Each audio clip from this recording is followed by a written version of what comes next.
And under our print settings, there's a lot of things to deal with. And this is what Photoshop is going to give you. First of all, you get a little preview of what it will look like on your paper that you have.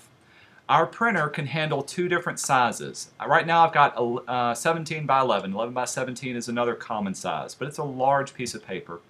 And I need to change that to letter size paper. If I look on my right hand side, I'll drag this off so we can see everything. I've got a lot of other options. The first thing you'll need to select is make sure our color printer is selected. We've got two of them here in the lab. We've got a color printer in the back left, and we've got a black and white printer in the middle. Make sure color is selected.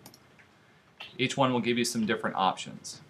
Second, of course, you need to know how many copies. I just need one copy. And then I can change the orientation of my layout. Right now it's set to landscape. So if something is ever wider than it is tall, it's landscape printing. If I choose the first one, it'll swap my page. This time it's 11 by, for whatever reason, roughly 17. And it'll be taller. This is portrait printing. But I need to change the size of my paper. I can find this under print settings. When I click this, another dialog box will come up. Now this is going to be different based on what printer I have selected. My color printer is going to give me more options than the black and white printer that we have. And in this case, I just want to change my paper size. Tabloid is the 11 by 17. What I want is US letter, 8.5 by 11. So there you can see it change there. I can also change up, how many sheets per page. I can do two-sided. We're not going to worry about that. When I hit save, it'll give me a, hey, there's a color sync problem. We'll go over that next class period. Just say okay to that. And now you can see the size of my paper is also changed up as well. Still giving my preview of what it looks like. Some other things to consider. Color management is one of those things that if you know how to work it and know what it's doing, it can save you a lot of time and a lot of headache. Have you ever printed something that looked great on your screen, but when it went to your printer, it was either too dark or too light or something was wrong with it? What's happening is it's all about how the printer or your computer handles your colors. Colors look good on the screen, but when they go to the printer needs to understand how to mix the ink. And there's different algorithms, there's different software for each printer and for each kind of paper. I can tell it for the printer to handle the colors and it'll do the best job it can, or I can assign a profile from Photoshop. This is what we're going to do in this last project, and have Photoshop manage the colors, and I can change all these different profiles to choose from. Some of these are international standards, some of these are more or less common. If you're working with a printer, you need to send this out to an official job or to somebody who's going to be making something for you. You may want to contact the printer and say, hey, do you have a color profile or a profile preference? And they'll tell you which one to choose.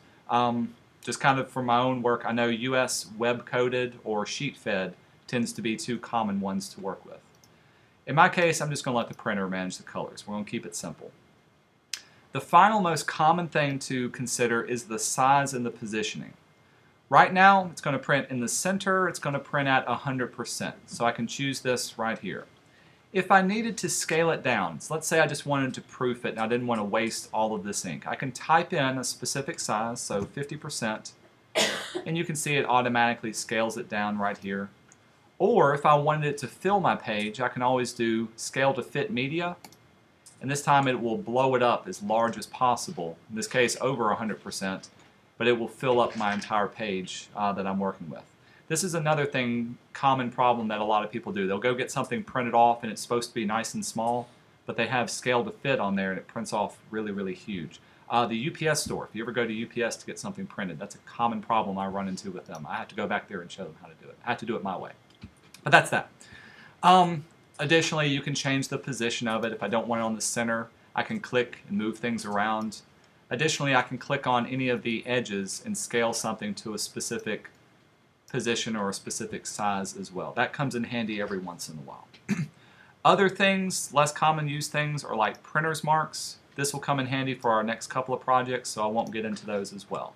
Once I'm ready to print, I've got my paper size, I've got my printer selected, I've got my size. I can hit print. It'll, again, give me a color warning. It'll say okay to that. It may or may not give you a print dialog box again. Just keep hitting print and OK until it goes through. The final thing to consider about printing here in the lab, every printer has a set amount of memory. So when I send something to it, it's got to be able to hold the data, hold the file that we're working with. If 10 people print all at once, that's a lot of data that's going to it. So a lot of times it'll get bogged down, it'll actually print slowly. What I would do, if you're ready to print, call me over, say, hey, Mr. Ivey, is this set up correctly? I will check on it and I'll say, go ahead and print. This way I can kind of regulate and monitor, make sure 10 people aren't printing all at once. And if you look back there, you can see it's blinking green. If it's blinking green, you're good to go. That means it's receiving data. It will take a little bit of time to go through there and actually print off, but it should be okay with that. Pretty cool? So that's some things just to think about once you get printed, once you get set up. Let's talk about today's project. I'll close this out. Actually, let's close that out, not save it. For this project, Project 6, we're going to be fixing some images that are used in a menu. They're going to give you a variety of things, and each image has some problems associated with it. And these are what the images look like. Most of them are foods, some of them are chefs or the owners of them. Some have color problems, some are just too dark or too light. Some of them are in different printing modes, and we'll have to change those up. The ones I want to talk about are the older photographs that you have to fix up on here. The ones that they give you are really easy to fix. I want to show you some problem images that I most commonly run into. Things like, what do you do if you've got an image that's way too red, or if you've got an image that's way too light, or you've got one that's completely tore up? What would you do, and how would you be able to fix out those? Let's see, I'll close this out. Let's open up the easy one first. I'll drag this into Photoshop and bring it up. Now if I'm looking at this, obviously it's way too light. If I was an artist, I would say it doesn't have enough color range, when I say, or value range. When I say a value range, I'm simply talking about there's whites to black and everything in between. I want to have good light areas and good dark areas. So to change up the range of colors or the range of values under Image, Adjustments, here's a variety of adjustments that we can work on. Some of these I use more than others. Some of these you can probably figure out what they would do. Brightness and contrast, make your image brighter or less bright. How many of y'all use Instagram or use online photo editors? Works exactly the same way. What I want to show you is the levels adjustment. This is one that I do use a lot more often. With levels, I get this kind of display. This is called a histogram. A histogram is simply a measurement of my dark areas and my light areas. And it usually has a little mountain range in black. So if I'm looking at this histogram, I've got a lot of black mountain on the right-hand side, my lighter area. So that tells me that this is a very light image. There's not a lot of darks, so there's not a lot of mountain over there. Here's how I can adjust it. I've got 3 little sliders down here at the bottom, and if I click on them, I can adjust the starting and stopping point. And since I have preview turned on, you can see the change that it's making. If I change up the dark point, watch what will happen to this one. Now I can change the black point for the area that I have. Very quickly, I've changed it up. In general, what you want to do is to move your points at the base of each of the mountains. So if I was to move it in here, that's what that looks like. The middle one is your gray values, so I can make it more or less dark based on the gray from here. That looks pretty good. If I say OK, here's my image fully color corrected. So here it is before. All I did was hit Command-Z, undo. Here it is after. And it's completely done. So I've been able to bring back things that I've worked with to color correct it based on its levels as well. Notice that I'm only working in one layer. Everything that I've done has been just applied to the background layer. What if I want to get rid of this little tear up here, Mr. Ivey? Okay. I'm going to choose my selection tool, my rectangle marquee. Here's one thing that's not covered in the book. I'm going to select that area. All I've done is drag over that particular side. If I go to Edit and Fill, notice Shift F5 is that one. I can fill it in with certain things. Usually I can fill in with a color or a pattern or black or white. Content aware is what I want to have selected. What content aware will allow you to do is it's going to look at the pixels that are around a certain area. It's going to be aware of the content of your picture. And if I say OK, it's going to fill it in with the pattern that's around it. So let's see what happens. Sometimes it works, sometimes it doesn't. And very quickly you can see it filled in. It didn't just fill it in with a solid color, it actually picked up on some of the texture. I could do this down here at the bottom. Let's see, let's scroll down there. Whoop. Select that area, edit and fill. Make sure content aware is selected, and it fills it in, does a pretty good job. And later you can go back in, fill in, and do that as well. Let's see if I can get rid of something. Oh, let's get rid of that boat in the background. I have no idea what's going to happen. I'm going to select it. Let's go to Edit and Fill. Say OK. And you can see, meh, it filled it in. Did the best job it could. The computer really doesn't know what's part of here. It's just picking out what it thinks is the best thing to fill in from this. There are some other tools. So let's get into the other tools that will allow us to change this up as well. I'll close this out. Don't worry about saving it. Here's another one. So let's do the Redcast. The image that I did before was only black and white. I only had to worry really about one type of color. What do you do if you've got a full color image and obviously it's shifted from one area or one color over another? Let's pull up the levels again. Edit, Adjustment. This time I can adjust the color balance. I can add more or less colors to here. I'm still going to work with the levels. Let's see what comes up with this. Here's my mountain range. And remember what I said, I want to have a good range of lights and darks. And the truth is, I actually have it on here. If I started to adjust this, it's just going to get lighter or darker.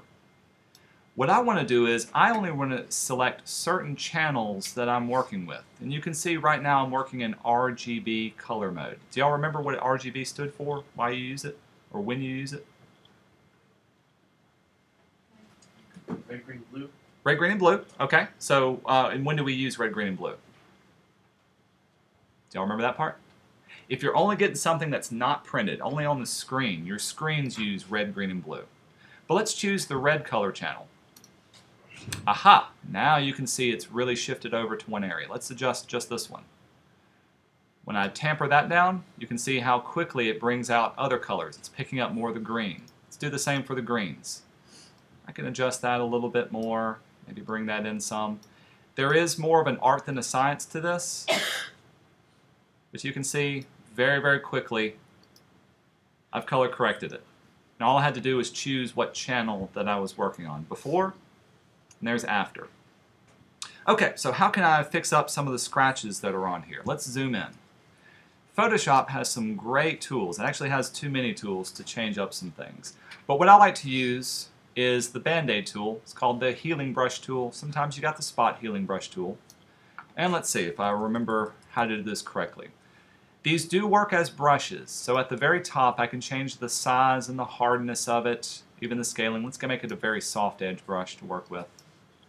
And with this one, oh, tell you what, not that one. I want you to use the Spot Healing Brush. You'll see. This one's a little bit easier. Again, make it smaller. I can select certain areas, so let's say I wanted to get rid of that scratch right there. Click and drag over it. And it's going to do content aware just on this area. When I let go, the scratch is pretty much gone. We'll do this on some larger scratches so you can see what it looks like.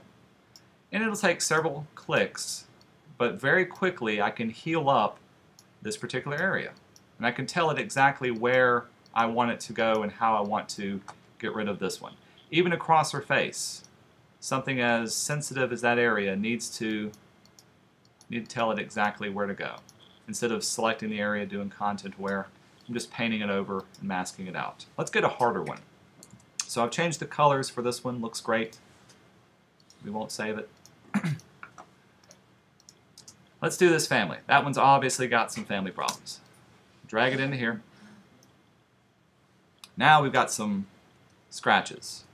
I do see it's a little bit dark. Let's check out my levels. Edit, Adjustment Levels. Command L does the same thing. So if I brought this up, I could even adjust the midtones. That looks a little bit better than that. Not using our zoom in, use our healing brush tool. Got my healing brush, we'll make it a little bit bigger. I want it to be about, ooh, it's way too big. I want it to be about the size of the scratch that I'm working with. That looks good. Click and drag over it, paint over that area. When I let go of my mouse, completely gone. Very difficult to do this over the face, but they make it look pretty easy. Sometimes it'll take more than one. If I was to paint over the spots, those are gone as well. There's her face. Notice the scratch is going over her mouth. I wouldn't want to obviously take out the mouth, but I can go through. And all it's doing is looking for the pixels that are around the area. Some better than others. Yes, if you go over the eyes and the nose, it will take them out and it will look freaky. I can make my area bigger. Let's cover this whole area. When I let go, very quickly can take them out. If you have acne, this is a great way of taking spots off of your pictures. If you've got blemishes, if you want to take out stray hairs on your photos, this is the tool that I use for this one. Some of the other tools. So you've got that was the spot healing brush. The healing brush tool allows me to choose the area I want to pick up my pixels from. So the other one, when I clicked and painted, it will just look around the area. This one is going to require me to hold down my Option key and watch my cursor change. I get a little crosshair. I can tell it where I want to pick up the pixel, so I'll choose here. Now when I click and drag, it's actually painting over that area and getting rid of it. It's a little more dramatic. Let's say if I want to make a copy of his face. I'll choose right here on his nose. Now when I click and drag, it'll actually paint a copy, and when I let go, it'll blend it in with the background. So there, I let go, and now it kind of matches from there. So you can ghost images on there. Yeah, I know, it works out really, really cool. Some other ones, the patch tool. Patch tool allows me to select areas. So let's say I wanted to just select this entire line. I'm clicking and dragging around it. I've got it selected. At the top, I can either choose the source or the destination. I'm going to keep it on source, and when I click and drag, I can tell it where I want to pick up the pixels. So this area looks about the same. When I let go, you can see that line is completely gone. Let's do the same for her over here. Click and drag around that large area. When I drag it to here, it copies those pixels onto there very quickly. Pretty cool. And yes, you can take off heads this way too. If I select him, drag it off, he's gone. If I wanted to copy it, change from source to destination, this time it's going to wherever I drag it to, we'll copy it and blend it in with that particular area. That's what it's doing. So yeah, you can have a lot of fun doing those things as well. Content aware move tool. Oh yeah, this is really cool. To be honest, it does exactly the same thing that I just did. I can select this, select an area, and move it to that area, and it will just copy it to that area. It's rare that I have to use that one. Oh, come on. There we go. The final one that you hear a lot about is the clone stamp tool. Clone stamp allows you to, I'm going to make my brush a little bit bigger so we can see it, basically copy pixels. The downside to this is it's not going to blend it in and not going to give you the full control as the other ones. Hold down Option, select your area. Now I can click and paint in those particular pixels. So if I wanted to make a copy of him standing behind himself, that's one way of quickly and easily doing it. And all it's doing is picking up those particular pixels. The downside is you can see as I get over in this area, it gets lighter because these pixels are lighter than that.